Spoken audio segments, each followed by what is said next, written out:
53. That's the number of mitzvot, commandments, that we have in Parshat Mishpatim. The parsha that follows after the giving of the 10 commandments at Mount Sinai. Ve'eli ha-mishpatim asher tasim lifnehem. These are the commandments that you shall place before them, says God to Moses. It is an expansion of the 10 commandments. It is going into the nitty-gritty. If the 10 commandments are the chapter headings, Parshat Mishpatim starts going into chapter and verse. And there's one verse that jumped out at me this year. Lo tisa sheva shav. Do not listen or elevate false reports. When you hear some news, be very careful not to elevate it. And I've been thinking a lot about it, especially over the last few months.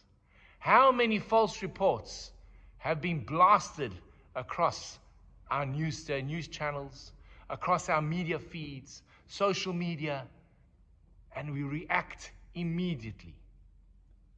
A rocket hits a hospital in Gaza, it's immediately Israel's fault, says the BBC and the New York Times, only for it to be debunked and proved not to be the case. But as we know, a lie will travel halfway around the world before the truth has even had time to put on its shoes. Lo tisa shema shav. Do not elevate a false report. When we hear something for the first time, how should we react? We have a visceral reaction, immediate reaction. Oh my gosh, this is terrible. How could they allow this to happen? And we jump up and down and we start complaining.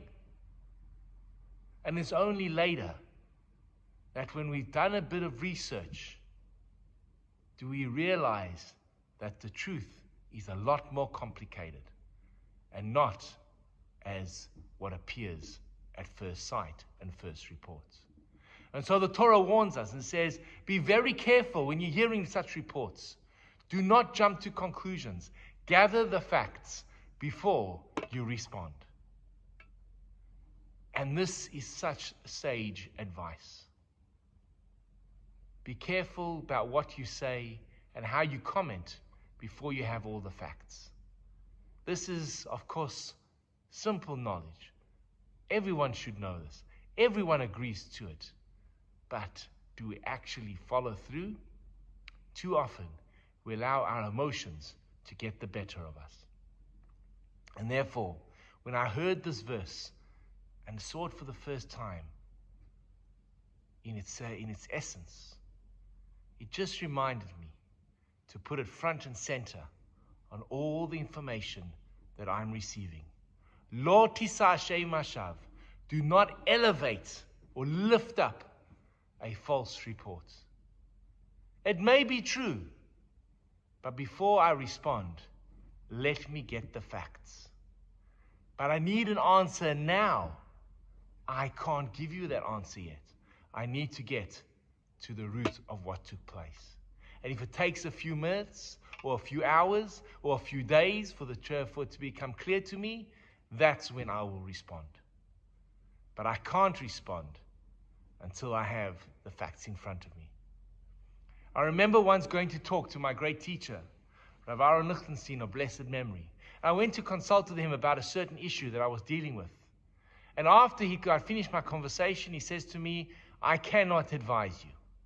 I said, but I'm bringing you the facts. He says, yes, but you're bringing me the facts from your perspective. How do I know that you are bringing me all the facts? Maybe you are missing something. And I was very frustrated. And he said to me, go back and consult with the local rabbinates. The rabbis who are there, they can advise you better. I don't know the situation on the ground. And when I heard this news, this information, this advice, I was very frustrated. But in hindsight, I've learned the genius of that response. And I try to apply it in my own life too. Lo tisa, do not elevate the Shema Shav, the false report. Shabbat Shalom. Hi, this is Rabbi Lewin. If you've enjoyed the content of the sermons and the ideas that have been expressed in the YouTube video, please hit that subscription button and notification bell, and share the videos with friends. We'd love to grow the channel and love to engage with you. Please share your comments in the section below. I'd love to hear from you. Have an amazing day.